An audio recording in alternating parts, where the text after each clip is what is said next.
This is Fox 5 News at 5. The U.S. surpassing 11 million coronavirus cases as all 50 states struggle with a surge in infections. The staggering milestone coming only 6 days after the country reached 10 million cases. And with hospitalizations also getting record highs, many facilities are reaching their breaking point.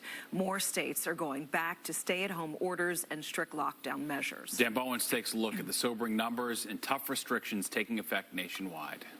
COVID cases in the U.S. surging out of control. Hospitalizations have skyrocketed to their highest levels of the pandemic, and the daily death toll is regularly close to 1,000 people a day again. A lot of people don't take care of themselves. They're acting like it's nothing happened, and it's real. The staggering numbers highlighted in California, now averaging nearly 8,000 cases a day. Governor Newsom reimposing tight restrictions for nearly the entire state, tightening rules for many businesses.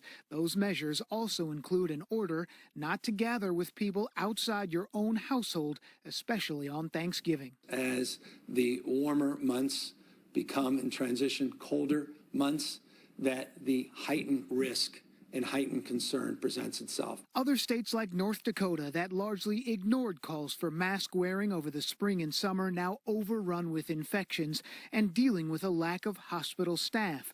Other states like Michigan also moving to limit indoor dining. The mayor in Detroit says the city is now offering free testing for everyone. I think we're probably looking at a 3-month fight here. So here's what we're going to do. We are providing immediate testing to all Detroiters, regardless of insurance or prescriptions. And perhaps no image sums up the economic pain the pandemic is causing for so many American families. The image is here in San Antonio, Texas. More than 10,000 families lined up in their cars, waiting for food as the entire country waits for answers. Dan Bowens, Fox 5 News. British Prime Minister Boris Johnson self-isolating after coming into contact with a member of parliament who tested positive for COVID-19. A spokesman says Johnson is doing well and is not showing any symptoms, and the Prime Minister says he's firmly in control of the government and will continue to hold meetings using Zoom and other forms of electronic communication. This would be round 2. Yeah, Johnson was hospitalized and in intensive care earlier this year after he tested positive for COVID-19. The World Health Organization has recorded 65 cases of coronavirus among staff at its Geneva, Switzerland headquarters. An email says about half of the infections were in people working from home, but 32 staff working at the headquarters building where more than 2,000 people are employed. The UN Health Agency says it's investigating how and where the people became infected. The Brooklyn Diocese asking the U.S. Supreme Court to lift Governor Cuomo's cap on in-person services for houses of worship. The diocese is challenging the governor's order on grounds of religious freedom and that they are not the only group taking their case to the High Court. Let's bring in Mike Sachs with more on this. What's up, Mike? Yeah, Darren, Steve. So the Orthodox Jewish organization Agudath Israel also went to the Supreme Court today, joining the Brooklyn Diocese in these first COVID-related lawsuits to hit the High Court since the virus began resurging this fall, once again pitting claims of religious liberty against the state's broad power to protect public health during a pandemic. Now, the diocese filed its application before the justices last Thursday, seeking to block Governor Cuomo's October 6th executive order limiting in-person house of worship attendance to 10 people in so-called red zones, where COVID outbreaks are the highest, and 25 people in orange zones. And while Agudath Israel claims that Cuomo, quote, left no doubt that targeting Orthodox Jews was his primary motivation, end quote, of his executive order, the diocese says the order unconstitutionally infringes on their own churches and parishioners' religious liberty rights as well. What's the difference between that person who's walking into Costco, who's moving around and touching a lot of things, and there isn't the same level of sanitizing taking place, as a person who walks into church for 35 minutes in order to say their prayers? We find that we believe that when the Supreme Court hears our case, they're going to overturn the governor's decision. Yet this spring and summer, the Supreme Court turned away similar efforts from churches in Nevada and California over COVID restrictions from the governors of those states as well. Now, both cases were 5-4 with Chief Justice John Roberts siding with the then court's 4 liberal members. Now, he said it wasn't the job of federal courts to second-guess state and local governments' responses to public health crises that are not clearly unconstitutional. But the court's changed since then. Justice Ruth Bader Ginsburg died in September and was succeeded by Justice Amy Coney Barrett in October. And Alex Luchanitzer of Americans United for Separation of Church and State fear that change may make all the difference in these new cases. think it's unlikely that if Justice Ginsburg was still alive and if she hadn't been replaced by Justice Barrett, that this case would have been taken for the Supreme Court, because I think the plaintiffs' lawyers would have realized that it would have just come out the same way. Now, Lucianitzer there filed a brief today on behalf of liberal, Christian, and Jewish groups in support of Cuomo's order. Now, the New York Attorney General's office is expected to file its state's response to the diocese on Wednesday, and Agadah Israel has requested a decision by Thanksgiving. Steve? All right, thanks, Mike. The Archdiocese of New York demanding the city pay for COVID-19 testing in Catholic schools that are in hot spots. The DOE already tested public schools, but not at Catholic schools, and that affects about 10,000 students in Manhattan, the Bronx, and Staten Island. The DOE says Catholic schools must buy and administer the tests on their own, but Archdiocese lawyers say that violates the law. They also say the city failed to respond by 4 p.m. deadline that came and went this afternoon. Well, one of Connecticut's largest school districts shutting down entirely today after a large number of teachers may have been exposed to COVID-19. All right, this is Governor Lamont, who is currently in quarantine himself, is eyeing new restrictions as COVID cases mount in the state. Here's Stacey Delikat with the latest. Bridgeport schools shut down altogether today. A notice going out to parents yesterday alerting them a high number of teachers were exposed to COVID-19 at non-school gatherings. It seems that we're getting 4, 5, and 6 staff members saying I was a close contact, which is causing us to quarantine more and more staff members, and we just can't cover the absenteeism right now. Bridgeport School Superintendent Michael Testani says there are now 98 confirmed COVID cases in the school district, including 42 staff members, though the cases are not believed to have been transmitted in the schools. It's like whack-a-mole.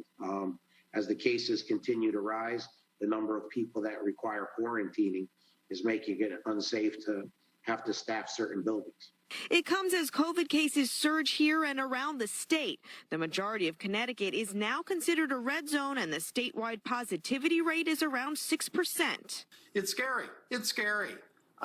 We are trying to push back against this virus, and it seems to be winning. In Stamford, where cases are 10 times as high as they were in August, Mayor David Martin is urging people not to gather for Thanksgiving. New data from Yale University shows the amount of virus in the wastewater systems of Stamford and Bridgeport nearly doubling in the last week. Virus concentrations in the wastewater can be a leading indicator of an outbreak. If the wastewater is going up, we tend to see more cases later on. Governor Ned Lamont, who is himself in quarantine after a staffer tested positive for the virus, says he could impose more restrictions. We're going to be looking at indoor dining.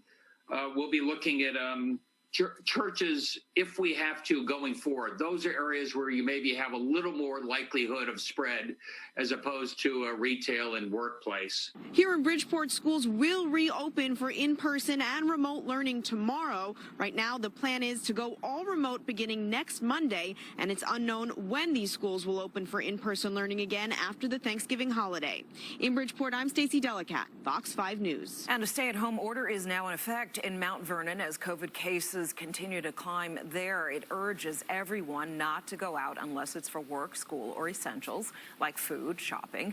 Police are also encouraging that others stay inside of their homes. City officials say that they have 120 active cases and the number is growing. Mount Vernon's COVID-19 task force will be out enforcing social distancing guidelines and warning businesses that break the rules that they could be shut down. A plan to dedicate an entire street to buses in Queens has hit a snag. Businesses along Main Street in Flushing have filed suit claiming a busway like the one in Union Square would restrict through traffic on the street and affect parking in the area. An attorney representing small businesses says they are trying to recover from the pandemic, and the busway would only make that recovery worse.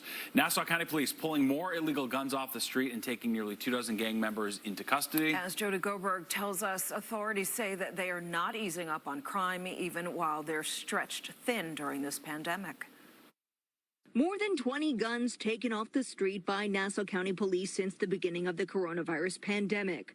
3 of them confiscated as recently as this weekend. They were taken from 23 different gang members that have all been arrested. 10 of those were blood members. 5 of them were 18th Street. 5 of them were Rolling 60s Crip.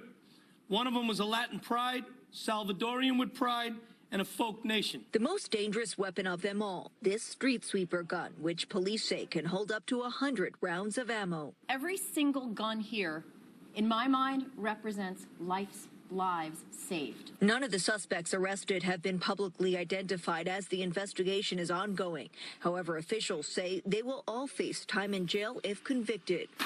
As you can see in front of you, these arrests, taking these bad guys off the street, you don't go walking out the door after a gun arrest. Nassau County is sending a message to criminals. Police haven't slowed down their work during COVID-19. They want the public to know they're out in full force. They think that we're not doing our job. We're out there dealing with protests. We're out there dealing with COVID. We came to work and we still did our job. Officials say the majority of guns aren't from around here, but rather neighboring states. Each one will be tested to try to link them back to open shootings and homicides. Crime overall, according to police, is still down 7.5% in the county.